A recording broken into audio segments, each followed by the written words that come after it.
Thank you everyone for joining us today for our TSGE Independent Practice Committee meeting. Today we have a special speaker, Dr. Rathi Narayan. Dr. Narayan is in private practice in East Tennessee. She has been in private practice for 18 years now. And this year, actually at ACG, she gave us a very fantastic talk on how to start CCM in practice at the practice management conference over there. So I'm really excited to welcome her today to tell us about how to go about starting this in our practices. Dr. Narayan? Thank you for having me. And I'm excited to relay some of my experiences with chronic care management and how our practice has seen tremendous benefits.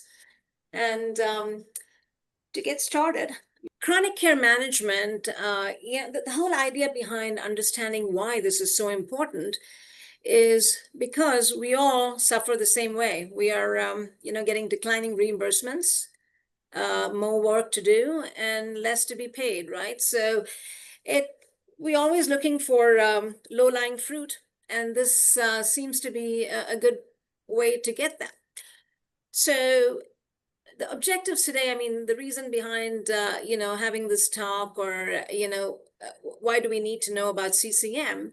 So my main objectives are going to be basically explaining what CCM stands for, chronic care management, and how we can utilize chronic care management services in gastroenterology, and how do we set this up if we were to do this individually as practices, and what are the financial implications for the practice? What is your outgoing, your output, and what is going to be the revenue generated from this? And what strategies can be implemented. And this is the most exciting part for me because I gleaned more information on this since the talk on what's coming and the challenges that we face when we incorporate this. So chronic care management, by definition, it involves Medicare patients, and it's a non-face-to-face interaction. The most important criteria is that the patient should have at least 2 chronic conditions. They have multiple, fine, but at least 2 to fulfill the criteria of chronic care management. And they should have had these conditions for at least about a year. There are some variations to this, and I'll explain that as we go along. This has to be very well strategized and implemented, and it has to be a very structured planning. And there has to be coordination between healthcare providers and services. So a little bit about the history of CCM. So the whole idea behind, this entity came in because most of the providers, as we know, when we deal with chronic care conditions, we spend a lot of time with our patients. And we don't get adequately reimbursed for the time. We can say, hey, this call is 5 minutes, and so, here's my $500, like some of the attorneys charge, right? So we can't do that. So CMS heard our pleas, so to speak, and said, well, let's incentivize them for the time in some fashion. So it began with the initial CPT code of 99490, which is a 20-minute encounter with the patient, again, non-face-to-face, for about a month. Every month. So the important thing about CCM, where it varies with the other types of services, is it's time-based. So it's very important to document the time of interaction with the patient.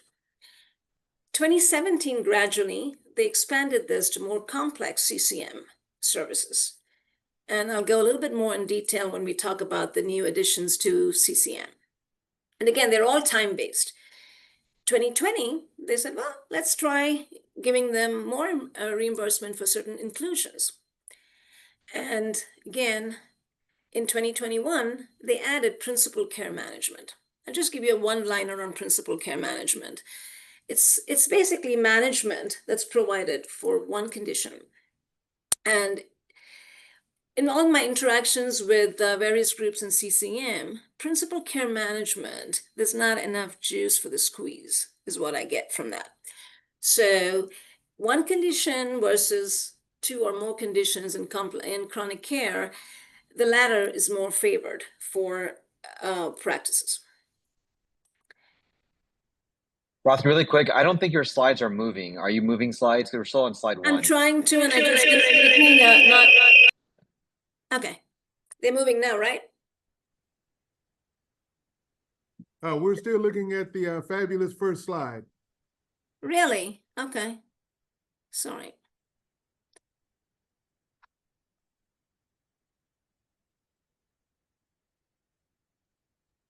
And I hate to sound like that commercial where your parents, nobody asked for your help, but helping anyway. I think that we're looking at a screen that you have open somewhere on your computer, and you have another screen that you're going through. So this one. Let me try this.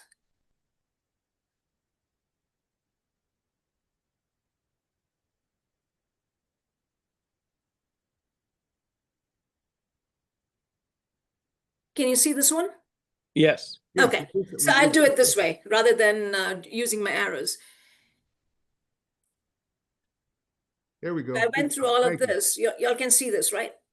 Yes. Okay. Yes, thank you. So I'm actually on the history of CCM, continuing on it. 2022 is when there was a significant increase in the fee structure. And in slides down the road, I'll show you how the fee increased. And 2024, they added what's called as caregiver training. And what that means is we all know that the people are facing caregiver burden a lot. So when they train the caregivers, the amount of time that's invested in training those people to provide better service for their loved ones, it also is going to get incorporated in some manner. But it was introduced in 2024. We are yet to actually avail of that in our practice. Behavioral health integration is another very important concept. And as you know, there have been several, we did see that also in some of the vendors where they were trying to incorporate behavioral health into chronic care to provide cognitive services, behavioral therapy and cognitive therapy and stuff like that. So that is, again, there's a lot of incentive for that because, as you know, some of our chronic care management patients are IBS patients or have chronic illnesses that require more attention. People are depressed, they need help. So that's a very good feature that's coming in. And then 2025, that's this year, they use the advanced primary care model. Well, I'm not going to go much into this because it's for primary care. And with this, what it is it's not time-based. It's focused on activities and outcomes for the patient rather than timing. And for all these various models, there are some pluses and minuses. So overall, from a GI perspective, what I've found with all the conversations I've had is CCM is probably the best available option right now. And 2 to 5 complex conditions is what most of our patients have. But then there is one other thing that was added on, which is TCM. So TCM is basically transitional care management. And that's another important thing that you have to know is these are patients who are transitioning from an acute care setting or a hospital setting back into the community. And adding TCM to your CCM, when I talk about the revenue, you will see how much more value that has. So coming to your patient eligibility criteria. So how do you choose these patients? So the most important thing is identifying your patient who's eligible and having that conversation with them right up front and telling them, hey, you know what? If you're doing it yourself, you just tell them there's a chronic care management service that we provide, and tell them a little bit about the benefits and the risks, which we'll go into in detail, and just get a verbal consent. In a way, it's informal, but the company that you outsource to or your own company that's going to be doing this as an ancillary service then goes into a more detailed consent taking format. And I did actually print out a copy of one of our actual paperwork to see how the process is implemented. And then you identify these patients with 2+ chronic conditions, that they've had it for at least about a year before they come to see you. And you should have had a face-to-face visit with these people before you start the non-face-to-face interaction with them. That's important. And also, these conditions that the patient has should really put them at a significant risk in, for their health down the road if it's going to deteriorate the clinical condition and impact their longevity. And of course, they have to be Medicare beneficiaries. So eligible GI conditions, I won't go too much into detail because you all know what those are. But the most common conditions that we see today are organ-specific, like chronic liver disease, our cirrhotic patients, or MAFLD and MASH patients, functional disorders, a lot of them IBS, and inflammatory conditions, even GERD, chronic GERD and Barrett's, and all of them could be considered as, chronic conditions. Now, what do we need to know before you start a CCM for your practice? So the staff require training, and ideally the training in most of these setups is it's a 2-year training. And there's e-training. They can actually go through the whole process. And that incorporates basically teaching them about chronic diseases a little bit, how these patients are managed. It also involves nutritional, psychological counseling methods and stuff like that. So it's an intense program for about 2 years to qualify as a licensed professional. This is for non-physicians, because you're not really going to be spending the time with them. It's your employed, clinical providers for most part who will be doing this to save you time. So you can do it if you want to, but there is a direct physician component fee as well if you were to do it yourself. But we all know that we are hard pressed for time, and we could have a better work-life balance if we engage other people to do this. Now, when I talked about the clinical staff, they have to be supervised by you. So they have to report to you, and they have to periodically, share their documentation with you. And the whole assessment of the patient has to be signed off by you or your nurse practitioner, provider, clinical provider. The clinical staff, very important, they have to be licensed in the state in which they exercise the service. So you cannot outsource the clinical providing team to a different country or a different state. If you're licensed in that particular state, it's okay. And if you're the signing off physician or the provider, but not otherwise. Now, when you talk about TCM can be billed together with CCM, there are some entities you cannot co-bill with CCM, like your principal care or your APMC. You can't bill those two together, but TCM you can. And TCM is transitional care management. Now, what else do you need to know? So every attempt you have to make to contact this patient, but there are a couple of things that they mandate. So one is, if let's say you make a phone call to this patient, or your team makes a phone call to the patient, they're not available, but they took X amount of time to review the process, they can actually document for the time that they spent in reviewing their history, going through their lab work from wherever they access the information. All of that can be documented in time, but they never actually made that contact with the patient. But that is allowed twice, maximum. So you have to make every attempt to contact this patient multiple times in that 1 month period. And the billing period is monthly. So you have a 20-minute interaction with the patient per month. And if you've made 2 attempts to contact this patient, you've not gotten hold of them, you can still bill. But the 3rd time or the 4th or 5th time, you have to contact the patient. But you're allowed to bill for 2 non-contact visits. And the amount of ongoing practitioner work is very important, because you just cannot have somebody make these calls, document and just send it to you if you haven't looked at them. So on an average, we get a good boatload of these at the end of every month that we have to sign off. And it's not just a signing off and saying, hey, I looked at it, reviewed.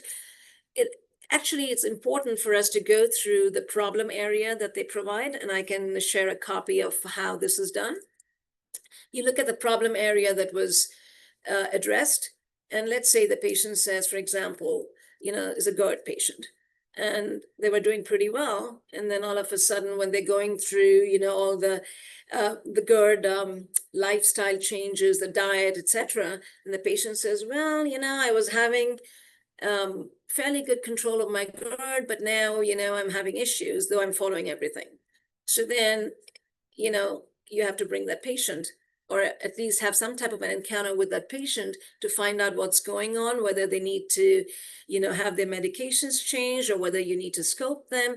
So it actually, in a way, generates another office visit for you, provided you're actually looking at these charts without just signing off on them. So that is what the engagement involves. But it also, as I go into the step-by-step, I'll go more into detail on how you can be better engaged with your patient. So what else is needed for you to have a very good and robust CCM model is your care team has to be accessible 24/7 to the patient. By that, I don't mean that you have to be on call 24/7. Most of us take call, whether I'm actually in a purely outpatient practice now for the past 3 years. Though I'm a trained, advanced endoscopist, I don't do any of that anymore. But the good thing is, we take call on an outpatient basis. So the patient should be able to access you if there is a problem that the care team has identified with the patient. So that's a 24/7 call pretty much. And your EHR that is used to document all the occurrences with this patient has to be certified for CCM. Again, I don't have much experience with this because we outsourced our CCM. So, but I do have some pointers later on in the slides for what an EHR technology should look like. And again, it's comprehensive. You have to remember that chronic care management, 2 or more conditions, but it's a comprehensive care. So we don't have, there is that PCM or principal care management where, let's say we just take one GI condition and say, well, this is the cirrhosis in this patient is causing him to get hospitalized multiple times. Then we're just going to focus on this PCM. But in comprehensive care, you're looking at the patient as a whole. So they will address diabetes, they will address their neuropathy, they'll address their psych issues, or, everything else it's a comprehensive plan. That's the difference. And the regular patient contact is once a month. Now, what does your clinical or care team comprise of? So they are trained professionals, which is the 2-year training period. They have to be licensed in the state in which they are providing care. And having language lines also helps. So at least 2 different language lines. If you have more, or it's a multilingual line, it's even better. The open communication is escalating, the information that's received appropriately to the care provider. For instance, usually there are LPNs who are the first line of contact. So when they call the patient and they say, hey, they're having a problem, the diarrhea is not resolved or something, then they have to have an open communication with their boss so that that person then escalates it to the care provider appropriately. And then you have to make sure that there's the attrition rate of the company, or if you're doing it yourself, is minimum, because the patient starts establishing a rapport with the care team. So I had given an example of this at the ACG where it's, let's say, Sally is your clinical team. She calls Mary, and Miss Mary gives her introduction. They get to know each other, their history and everything's provided to Sally. And so Sally knows something about Miss Mary now. The next month, let's say it's Joan who's calling Miss Mary. Miss Mary's got to give the spill again, though, Joan would have read something about her history, but again, you're establishing with a totally new person. So the compliance goes down. Patients like it when the same person's calling them every month. It becomes kind of a friendship. They develop some, rapport, and, they share. And some of my patients actually love it because they get, for instance, they talk about Mediterranean diet. So the Sally or Joan who's interacting with the patient gives them, hey, by the way, let me send you some recipes. Let me do this. And so how was your gardening day today? Did you grow something today? Maybe you can use this in a recipe. So these kind of conversations happen. And you have to understand that most of these patients, of course, are Medicare age, but we also have a lot of lonely patients who love somebody to call them. And there are a few patients, actually they're minimal, who will say, hey, they're asking me the same questions every day, every month. And, I don't get much out of this, and I'm not going to enroll in this anymore. So I'm going to get out of this. So there are patients who get tired of that, but majority of them seem to like it. And they know that they're being cared for. Their physicians group is calling them and finding out about them. They're vested in their welfare.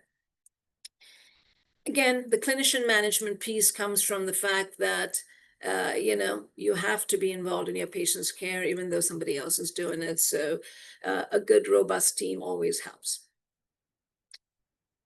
Now, coming to the best practice strategies, it's good to have team meetings periodically. And by that, let's say a patient of yours gets readmitted quite often. So having root cause analysis for this and finding out why this is happening and how it can be prevented and how we can make life better for the patient, or what's lacking in your care. So these clinical conferences help us learn from our mistakes, and it also helps us, improve. It's almost like a peer review and, like your morbidity and mortality conference, so to speak. So, it gives you more insight into your care. And it's always good to have one good designated, motivated person who's going to streamline everything, keep an eye on what's happening, and make sure that your program is a success. And then documentation, because it's time-based. So time tracking is very important, and it's in 20-minute intervals. And the care plan is updated periodically. So though they have a set format, you will see that there's a constant update saying so-and-so date, patient was called, and this is the latest update on that particular date. And all the communication is logged, whether they're able to establish contact with the patient on that day or not. And here's the slide everyone's waiting for, the benefits.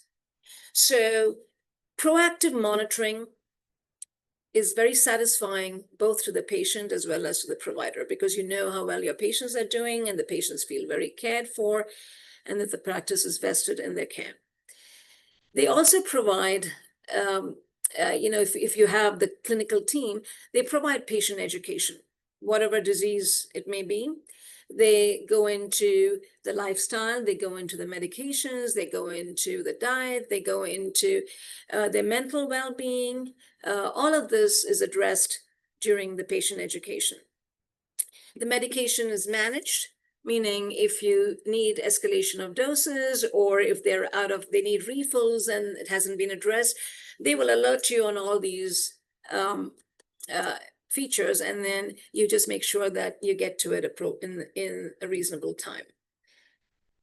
And the care is well coordinated amongst the various members of the team.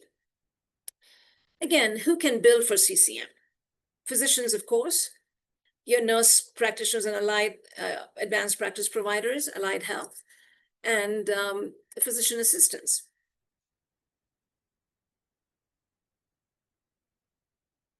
Now, rural health clinics or rural health centers can also bill. So can federally qualified health centers. Hospitals can do that. Critical care access hospitals can also do that and bill for CCM, whatever service they provide. And they all have to be licensed in the state in which they provide care. Most important thing, only one person can bill for the service. So let's say two patients Excuse me, that's my son stranded in the airport. Let me just give me a quick second. Hey, I'm in a talk. I'll call you in a minute, okay?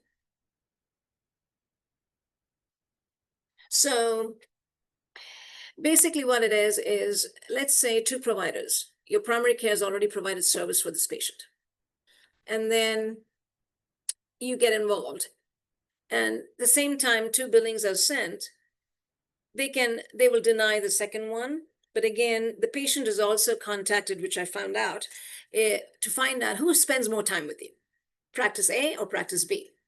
And depending on what the patient says, that's who they allow for the billing.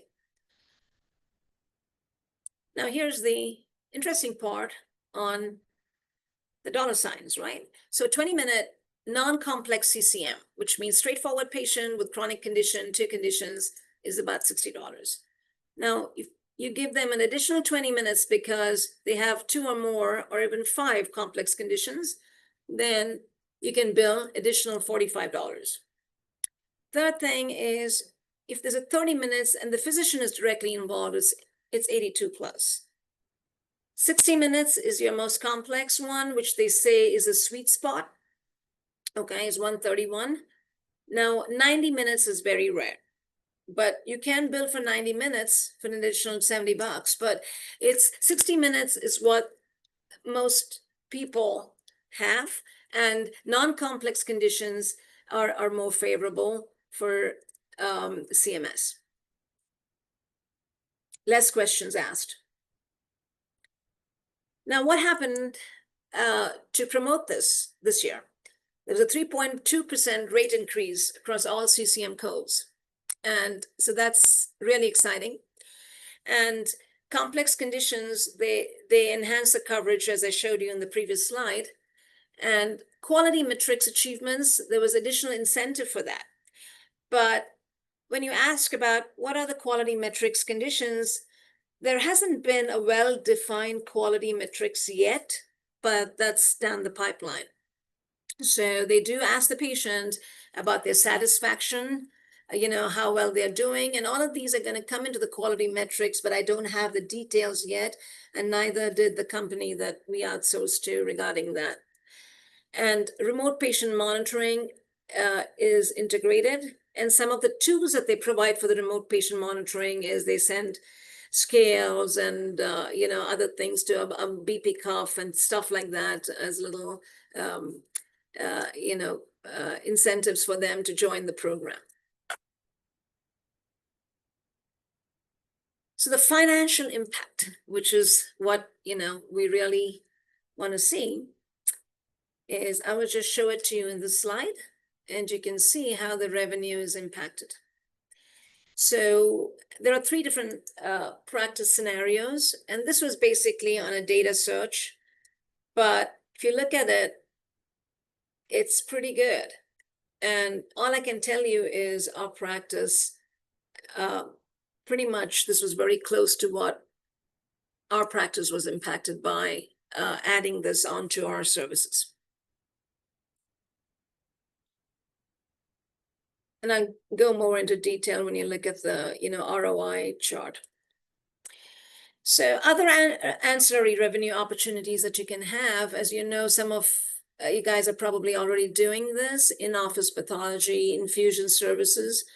The only problem is we did have infusion services in our practice, but the ROI declined rapidly because most of them, as you know, are subcutaneous injections as well as oral medications now. So our infusion, we don't do iron infusions, but some of them were doing that in the area.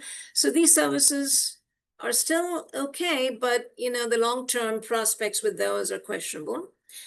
FibroScan or any other imaging modality for the liver with elastography or the various vendors that we talked about. In fact, even today I had Valakio guy here showing me his stuff, but there are, there's a lot of incentive for that to be added to the chronic care management services. Some of these companies, as you'll be interested to know, is they actually incorporate these for you in your practice. But most of us typically like to do our own FibroScans and other liver imaging ourselves. And the nutritional counseling, very important, again, with diet plans and recipes and, nutritional counseling is provided by these teams. And in-house pharmacies, some of you are doing this, we are not, is another way to promote ancillary revenue. And with these in-house pharmacies, nutrition can be coupled. Now, ballpark figure, again, some of these figures that I had obtained during the initial talk, they have changed, of course. And typically a certified EHR system was about 15 grand. And even if you increase it a little bit, it's not terrible. The CCM billing software is about 6,000 for just one practice. But all of this, probably with the popularity of CCM, will rise. And the quality reporting is set up to be about 4,000, but it's not robust yet. So that will be coming soon on the quality reporting measures. So if you were to do this on your own, the implementation is typically about a year. So the implementation occurs in phases. So the initial couple months, you get the trained people, you get your team together, vet them out, make sure that you have a very good team, so you don't want to, fail in your process.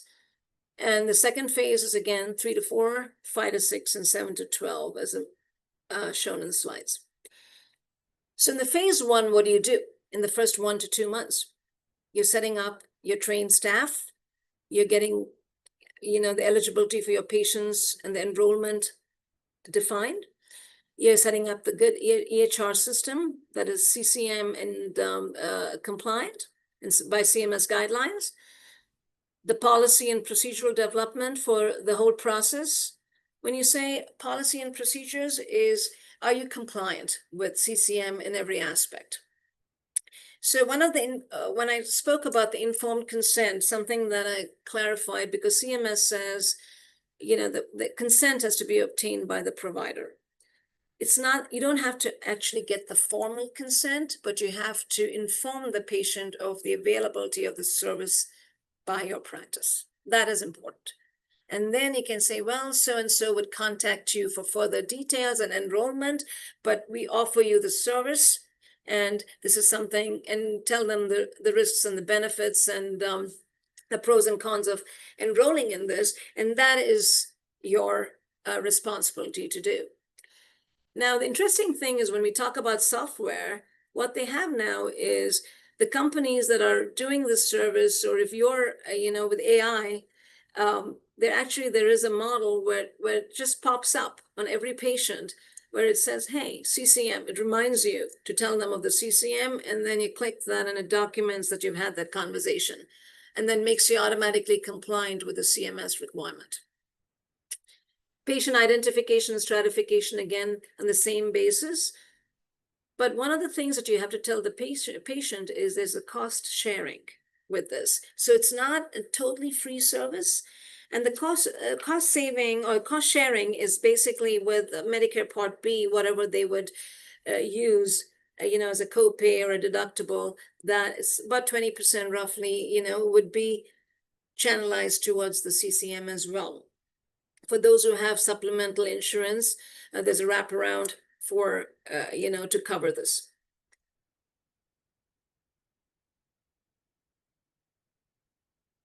In phase 3, that is your 5th and 6th month, there's a full patient enrollment rollout. The ideal enrollment that you would want is about 85% of your patients to be enrolled. But in reality, I don't think it's easy to get that target. But that is a goal, to have 85% enrolled. But most of them, they usually are successful, at least from our data, that about 60% eligibility is attained. But out of them, they get probably about 30% enrollment, 20 to 30%. So that can actually be improvised by making sure that your team is more on top of it. And by introducing all the ancillary services that we talked about, and some more down the pipeline, this would be a more sought after program. and patients would be more satisfied. Performance monitoring is very, very important because it's easy to fall through the cracks and leave things out. And I mean, we did encounter a couple of problems. And one thing I wanted to mention was on deceased patients. So they were getting billed. The patient was long gone. So we had some issues, but what we found out, and this explanation was kind of interesting, is you can still bill for a deceased person, provided the billing was in that cycle, that billing cycle. So you can bill for the service after the patient passes if it's within that billing cycle and you've spent the time reviewing the case or whatever is required to be compliant. It's the way the system is built with CMS. It's rather interesting that can happen. Then you have to also see your financial performance tracking. So if you do it by yourself, the ROI that I showed you on the bar diagram, that's attainable if you do it all yourself. But again, there's more upfront work involved. When you outsource this, you can still do pretty good. But naturally, like every other service, the honeymoon period, you get these great deals and, you say, oh, well, I'm making X amount of money by doing this and doing a good service. But the vendors also, they start escalating their prices and, so right now it's somewhere around 45, 55. So 55 for the practice and 45 for your vendor. Now, in the final phase of implementation, you refine your process because in the prior 9 months, you're looking at what the problems are and trying to iron out the issues. And new technologies always run the corner and see how you can implement those added features to your practice. And you will measure the outcome and report the quality because that will be required down the road. And you can expand your program based on the various other features that are being added that will suit your practice. Now, a little bit about the technology platform requirements. Again, we didn't do it ourselves. And the CMS certified EHR system, care plan, you have to document everything on your care plan and make sure that your time is tracked well. And patients' communication logs are well maintained. In case you get audited for something, you have to be able to, prove that you're actually engaged with your patient. There should be a good patient portal. Some of you are probably already using it for your regular software platform, whatever you have. The remote monitoring is also going to get incorporated into this. So some virtual aspects, non-face-to-face, both can occur with the remote monitoring depending on the condition. And billing integration can happen. Right now, they send you a bill, at least in our practice, they send you a separate invoice for the encounters, the time spent, and you get a whole spreadsheet. But then it can be integrated with all the new technology and AI features right into your primary software program. So ROI analysis. So based on the previous data, like I said, this is just in a month, things would have gone up, but initial investment is about 53,000. The monthly revenue from that just upfront after your initial investment would be 60. And the break-even point averages about 5 months to break even for your investment. And with the eligibility, the first visit that you have with the patient, you make sure that you identify the patient and enroll them, because you lose that opportunity, then the patient might find another CCM provider, or you might lose that patient forever.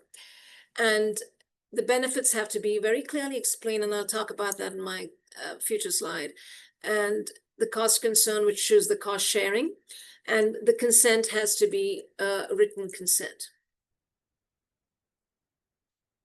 Now, the patient satisfaction goal, what they found is if you do it very well, you dot all your I's and cross your T's, then the satisfaction is about 90%. What CMS found was by implementing and allowing for CCM, the readmission rate actually reduced 20%. And they had better disease control. Patients were more compliant with their medications and their instructions. Now, the Medicare savings per beneficiary is actually, that number there is not the right number. What I found out is it's almost now anywhere from four grand to 10 grand a patient per year. And if they have 5 or more complex conditions, it's almost 50,000 savings for CMS on these patients. So that is why there's such a big push to, pay for CCM and use this. Now, another interesting fact is right now there's about 56 million Medicare beneficiaries, and that's projected to be about 90 million by 2030. And that's why CMS's antenna is right up there trying to, get this going. And the strong leadership will help you actually get your targeted goals. And all of this I went over earlier, and it's a very patient-centered approach because it's all about, how you make the patient feel and how you help them in their disease process and keep the journey smooth. Now here's the growth projection. This is a 5-year CCM projection, and you can see the cumulative growth is pretty substantial. It's almost a quarter, they're 25%. So that's why this is important for us to pay attention to. So the take-home points pretty much on this is you identify your population early, make sure that it's a very comprehensive care plan, and you read what's documented and sent to you. You leverage your team so that everyone communicates well and escalation process is timely. And the engagement has to be robust. And what this does is it provides additional revenue stream for your practice, but at the same time, make sure that your patients stay with you. And,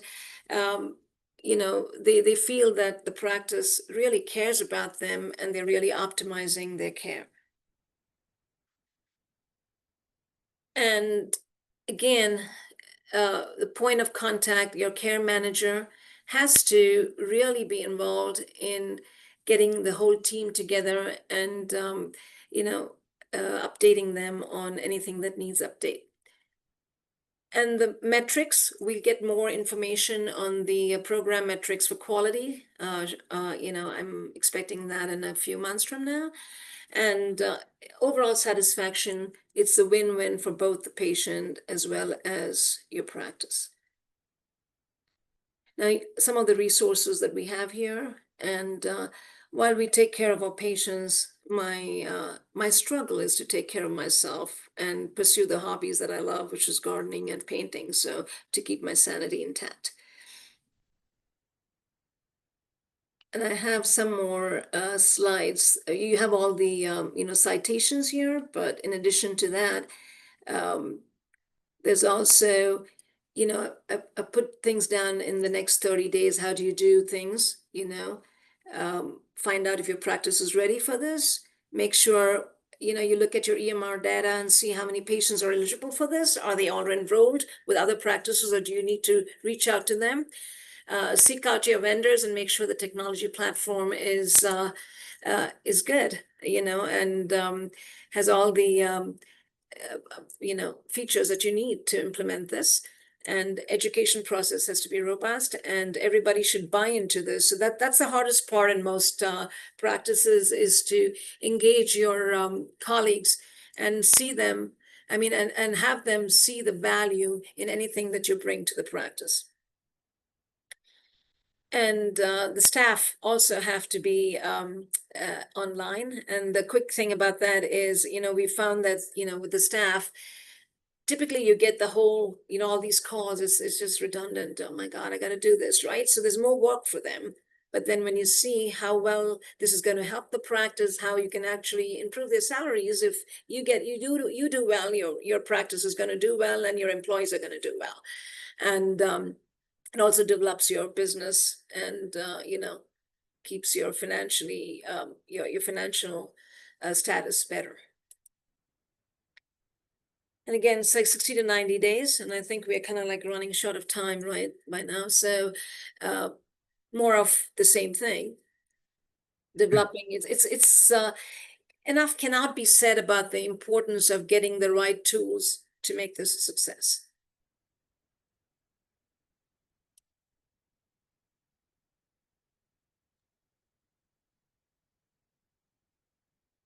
And the other thing about partnership opportunities is, again, with these ancillary services. So if you cannot do everything, build good partners that will bring value to your practice and help you streamline these other ancillary services, and transition would be smooth to incorporate all this.